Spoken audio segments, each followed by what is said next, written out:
Hey there, I'm John with Sharpened Artist. In this video, I'm going to demonstrate how to create a portrait using colored pencils, and we're going to be using a water-soluble colored pencil underneath. On top, we're going to be adding more colored pencil applications to the project. This drawing is being drawn on LuxArchival Professional Sanded Art Paper by Aliona Nicholson. You can go over to brushandpencil.com and order this paper. It's perfect for dry mediums like pastel, colored pencil, obviously, graphite, charcoal, and many other liquid mediums. And so I think you'll see how using a water-soluble pencil underneath affords us an opportunity to create some very dark, rich, saturated shadows. And it really speeds up the rendering time in your portrait process. So I'm using the Inktense color Bark. That's the name of the color by Inktense, the Derwent pencil line. And so it's water-soluble ink is how they market the product. And I'm looking for a line drawing in my composition, but I'm also looking for the darkest shadows. And then I'm spraying it with a spritzer from Derwent. And it just creates this liquefied pigment layer, and I can now start to control it a little bit and move it around. And so I've gotten rid of the problem of having just white paper staring back at me, and now I can start to add some contour and some form very, very early on in the drawing process. And so I've pretty much covered everything by the time I'm done with this Bark Inktense color. The Bark color is sort of a brown, but it's more of a violet, a dark, rich violet tone. But what I noticed is once I sprayed the pigment, then it started moving around probably a little too much for my taste, and I wasn't able to control it as much as I wanted to. So I'm using a water brush to move the pigment around. Then I'm coming back with Caput Mortem. That's a Polychromos pencil by Faber-Castell, and it's a violet color, a little bit lighter violet color than what that Bark Inktense pencil line is. But I'm starting to redraw some of my outline so that I can, have that roadmap in front of me, and I don't lose some of those edges as I progress through the piece. It's important early on that you do have some lines, you do have some boundaries that you want to stay within. But as you move through the piece, and certainly as you get close to the finished product, that you want to get rid of a lot of those lines. You want to gravitate more towards a lost and found line in so many different areas. But early on, it's important. And so I'm going to continue to add the biggest separations in value early on. So very, very dark and very, very light. And then I'm going to start looking for areas to create the middle values in. But for a while, I'm going to be in this spot where I'm only looking for light, I'm only looking for shadows, and I want clear, distinct separations. You know, many artists stop right there. Once they create these separations and values, then they stop immediately right there, and they don't work in the middle values. But there's so much more that we can convey in realistic portraiture when we work in the middle values. Focusing on the color of the irises, and these are more sort of a greenish blue eyes. And so I've got a variety of greens and blues that I'll put up there in the irises, paying attention the whole time to the shape of everything, because I'm not done drawing. As soon as you get your line drawing down, you're never really done with the drawing process, and you want to keep thinking about it like that you've still got some of those edges to contend with, and things can certainly go awry if you're not careful. Using a stiff bristled brush, I'll have a link below in the video description so you can check that out, but This helps me, especially if I've used oil-based pencils, and I did use the Caran d'Ache Luminance pencil, but I'm also using polychromos pencils. If you're using a stiff bristled brush, you can move everything around quite a bit, but you've got to use a brush that has some resistance to it. So early on in the drawing process, I'm establishing where my lights are, the brightest areas are, and where the darks are. And I'm using the Derwent Lightfast pencil for that white. And so the point with that is I'm putting white down pretty early on so that anything I put over the top of that white will preserve that area. If I need to remove some of the pigment that I put on top, then I can do that knowing that I have a really nice solid base of white underneath. Most of the time I don't erase though on sanded paper. I just keep layering. I keep adding more. If it's not right, if I find that I did something that I would deem incorrect, then I just add more on top of it. I just keep layering more and more. Okay, so I'm going to focus primarily in the eyes, but I don't want to exclude building up some layers in the face kind of at the same time, because if I do that, then I'm just going to get overwhelmed by the face later on. So I'll keep coming back to the eyes. So just a word then about how I'm going to process through the piece.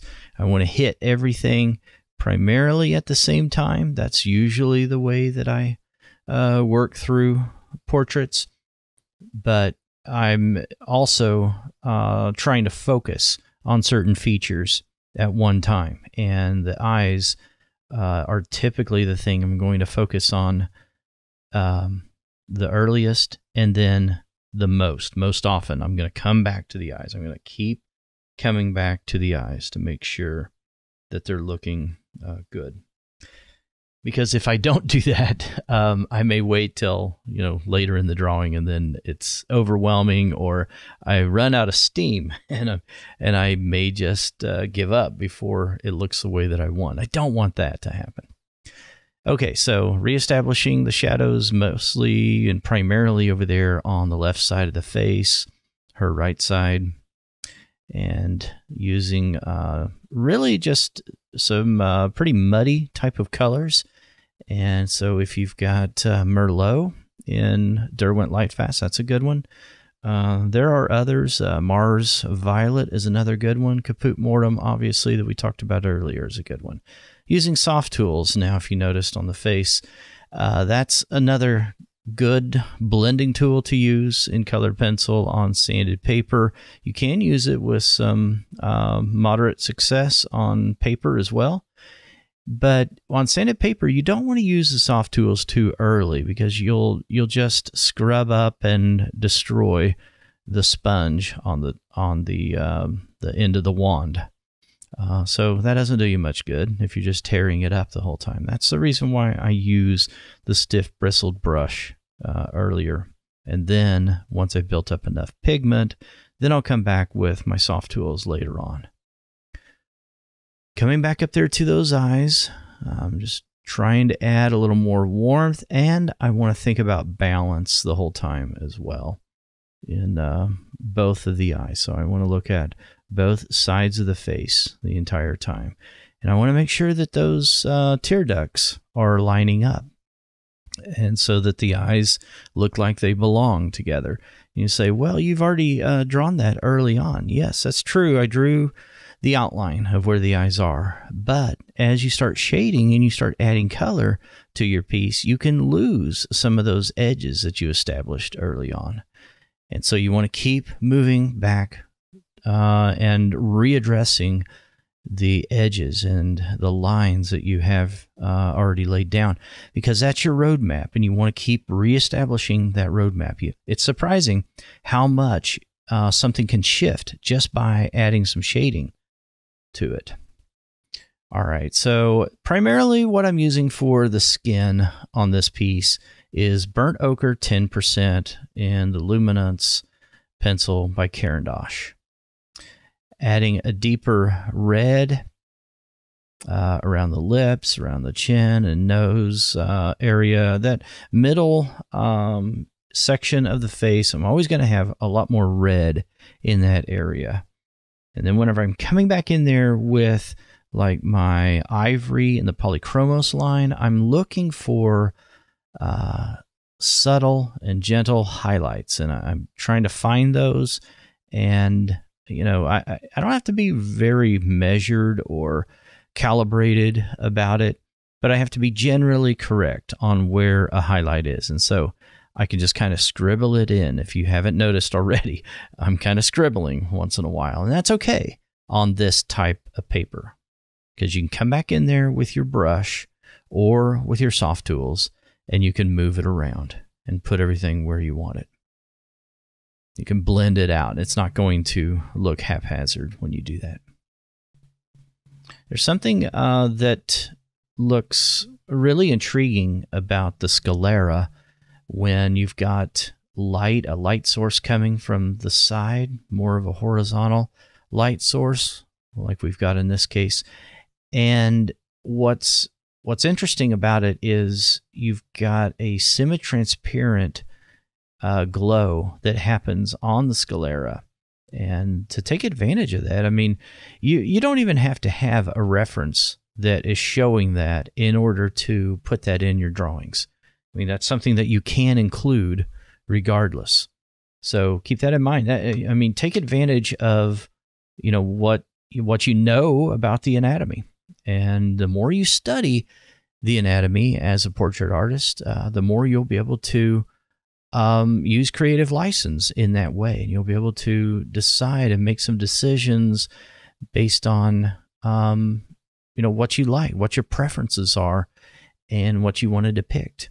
And so having some of those glints of light here and there, I think, is an important element in portraiture. And the more that you practice drawing portraits, the more that you study the anatomy of the head and the face, and you practice, you put it into practice.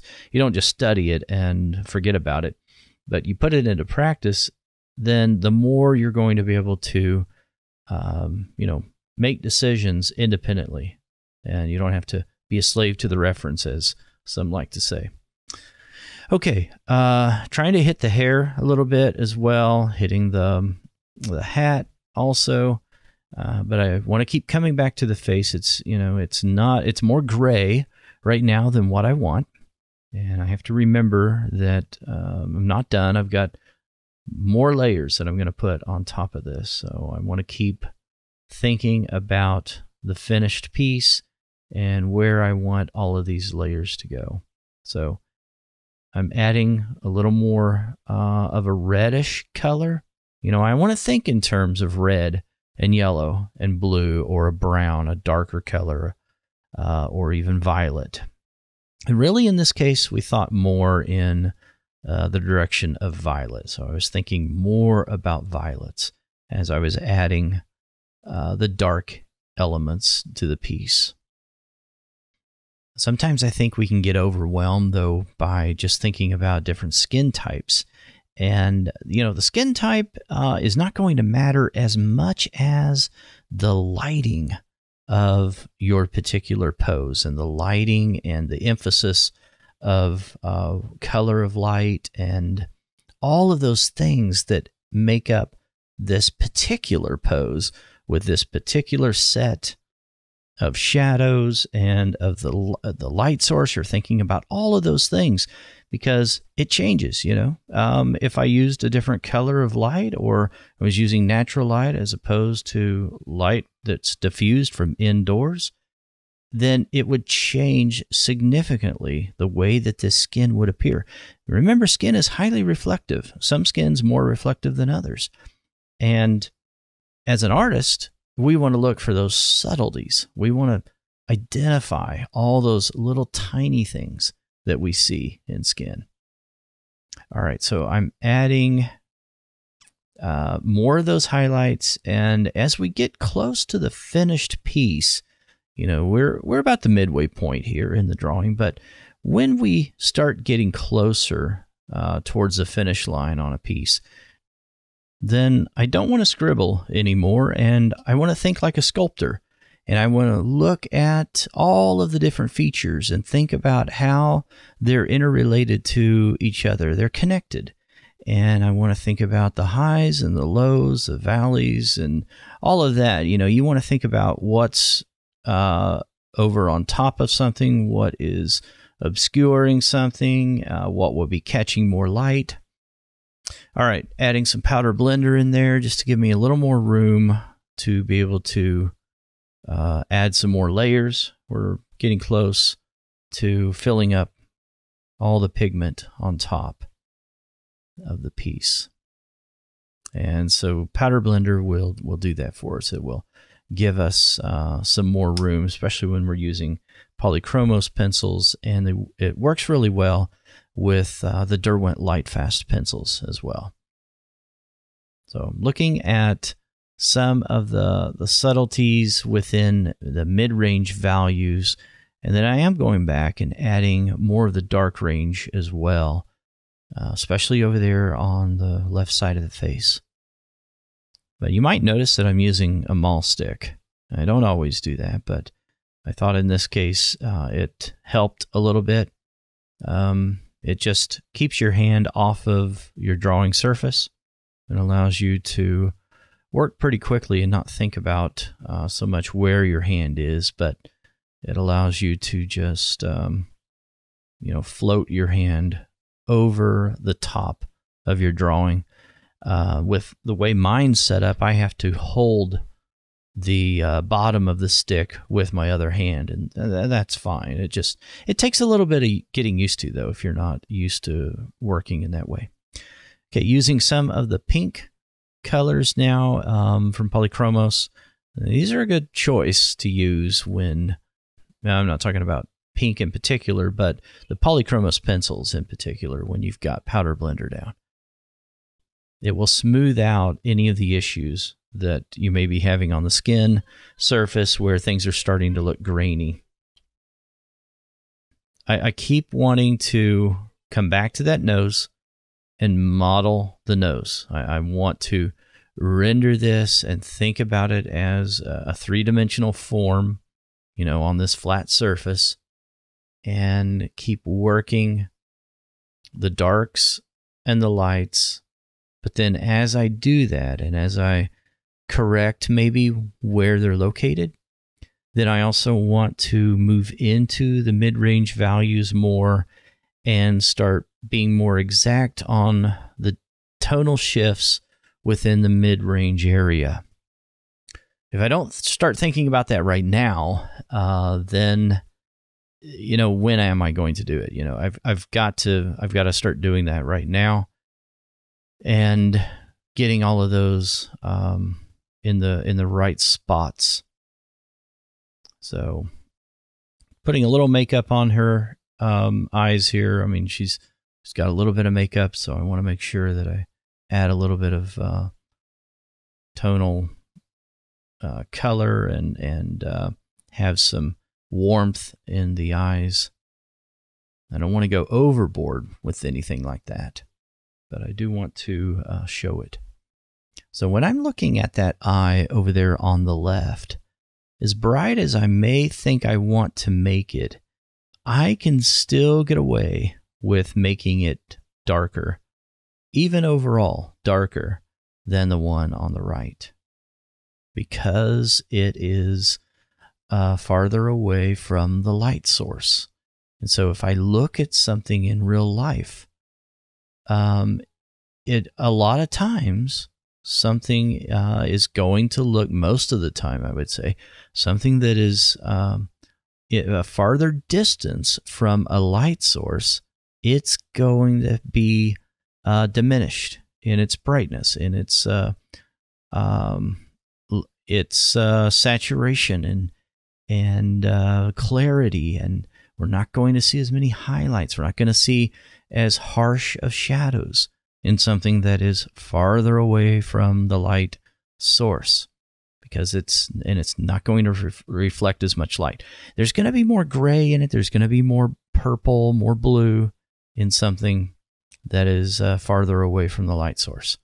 Now, even if you can't see that, then if we logically know that, then we can depict that in our drawings.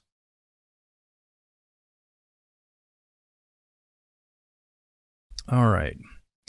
I'm going back and forth between using my dark indigo up there in the eyelashes. And what I mean by back and forth, I keep grabbing some lighter pencils as well.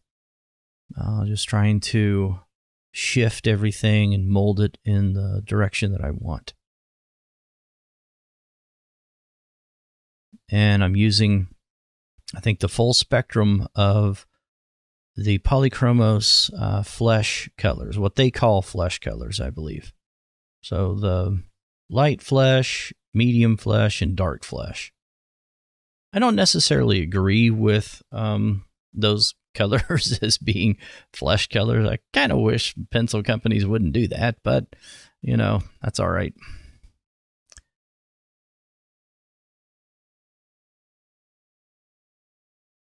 I want to keep looking for areas now, especially within the mid-range area, that I can make a little more pronounced, but also a little more subtle. And I want to compare. I want to judge different areas within the mid-range against other areas in the mid-range, because they should look like they belong together.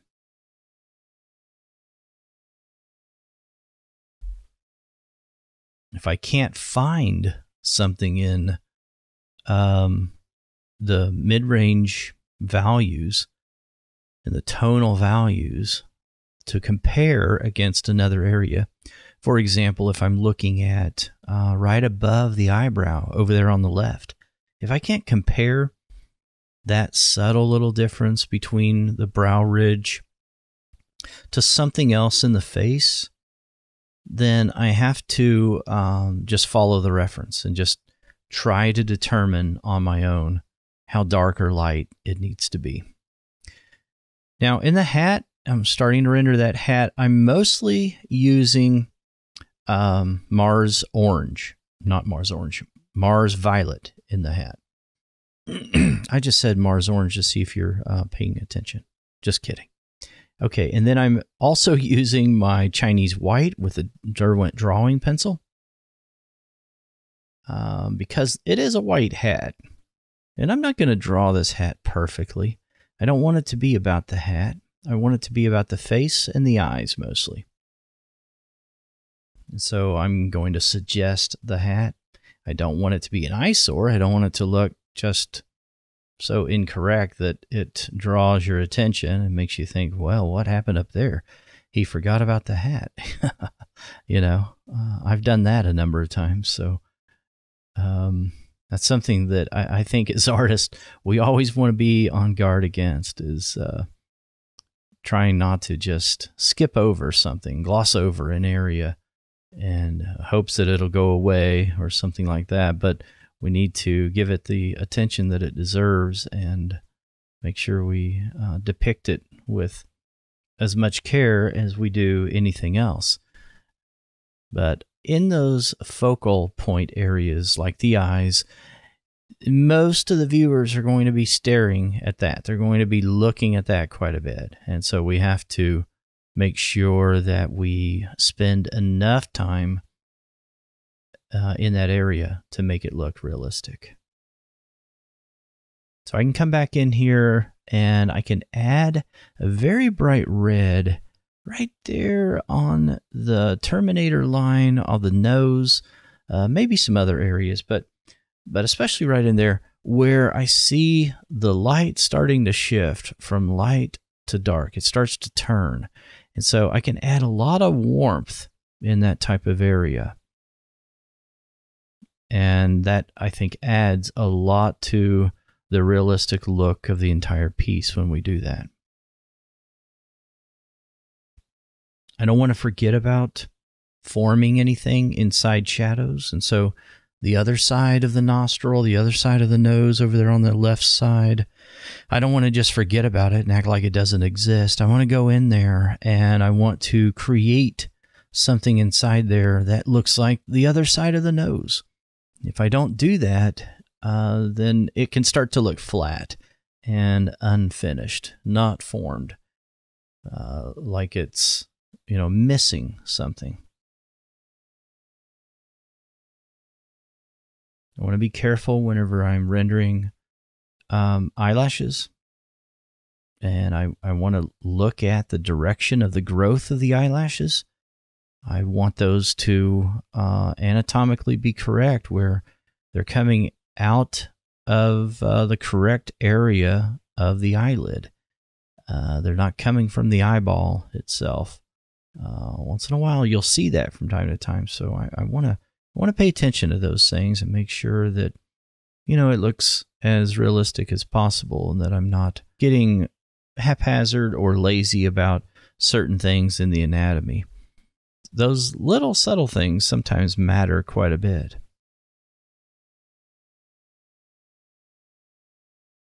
Using more of my highlights now, just trying to grab highlights and force those to the top, make them pop just a little bit more. So I'm using a lot of polychromos ivory for that. So I'm not using white for that. White would just destroy a lot of the subtleties that I've already built up. But this ivory just kind of pulls it out just a little bit more. I still want it to be subtle. I don't want it to scream at me. I don't want to have it, when I look at it, say, here, I'm a highlight over here, and just scream at me that that's a highlight. Usually when you look at a face, unless somebody's under some very, very harsh light, which most of us aren't, we're not seeing just these bright, bright highlights everywhere, unless we're, like I said, under a harsh light, or we're looking at a bad photograph, overexposed photograph. Getting another application, a powder blender in here. It's time for me to use more powder blender because I know I'm running out of a little bit of room, and there are some layers underneath that are not quite as smooth as I would like, and so that powder blender affords me that opportunity to smooth out the look and feel of the skin very quickly. I don't have to use the pencils to do as much work.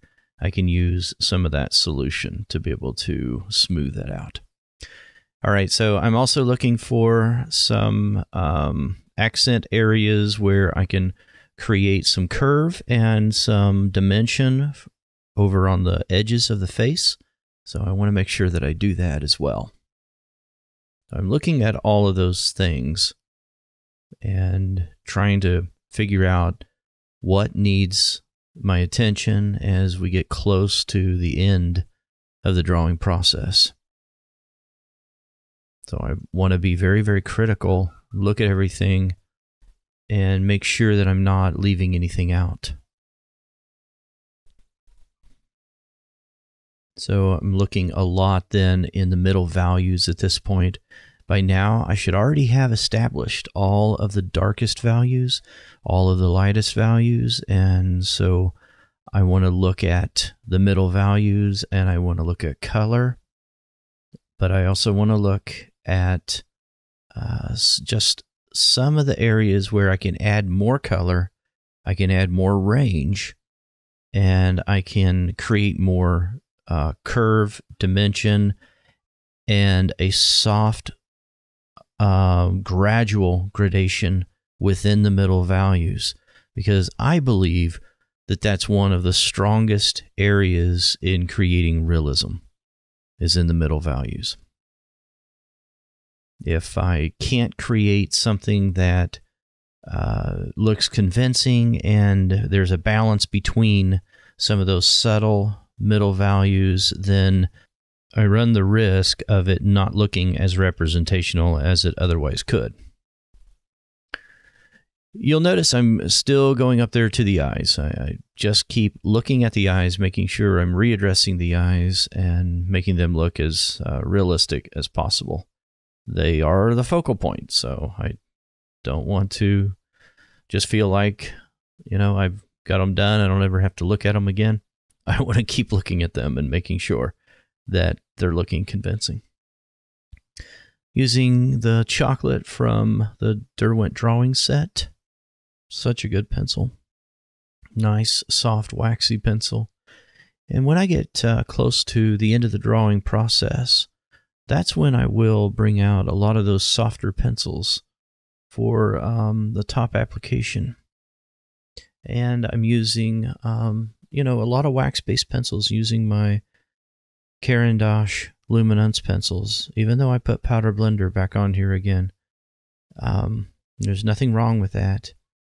Once you get close to the end, if you're using your soft pencils like this, then you're almost done anyway, and you're not going to be, you know, putting down a whole bunch of layers on top.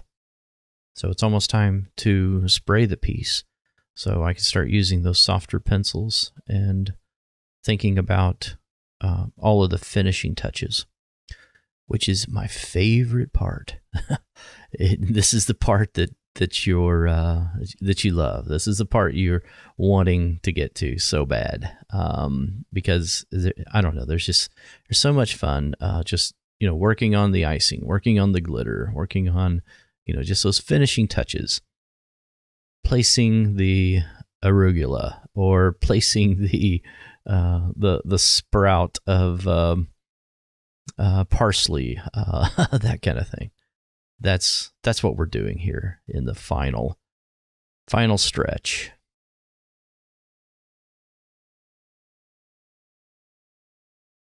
All right, and if you have any questions, you can reach out. You can comment below in the video description, or in the comments rather. In the video description, though, I've got a link to get more information.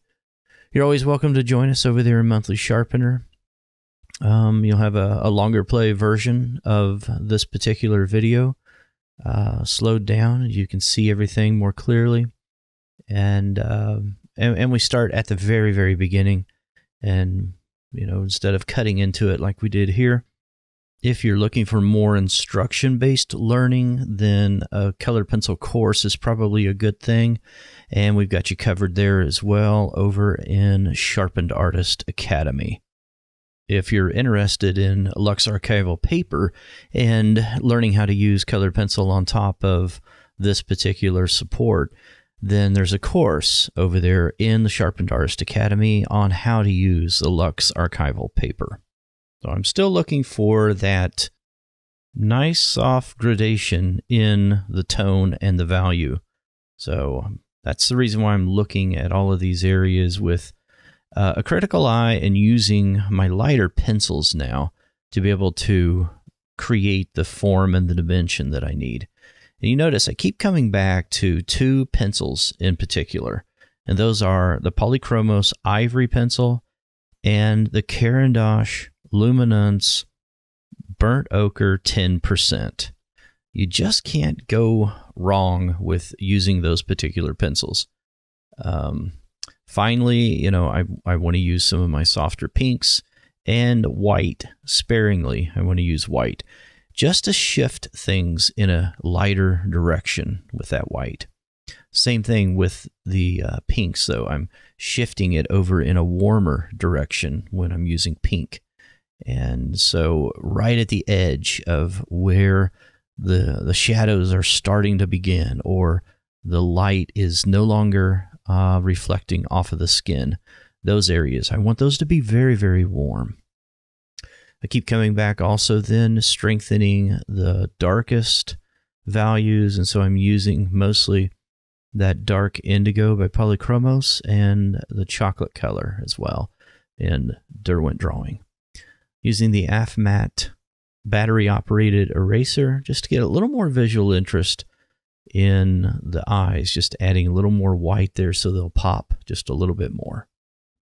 I want to keep looking around, making sure that everything is looking the way that I want it, but I am going to add a background. So in this background, I'm going to use Neocolor 2. These are professional grade crayons. They're water soluble. And I'm testing my colors over here on a test sheet. And I'm going to use about 3 or 4 different pencil colors. I think there's a periwinkle and there's a burgundy, kind of a maroon color. and then a Prussian blue.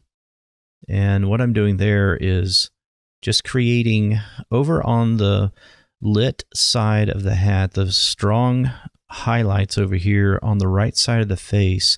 I want to have my darkest areas and my warmest areas to be sort of a contrast to what the light is doing in the actual portrait.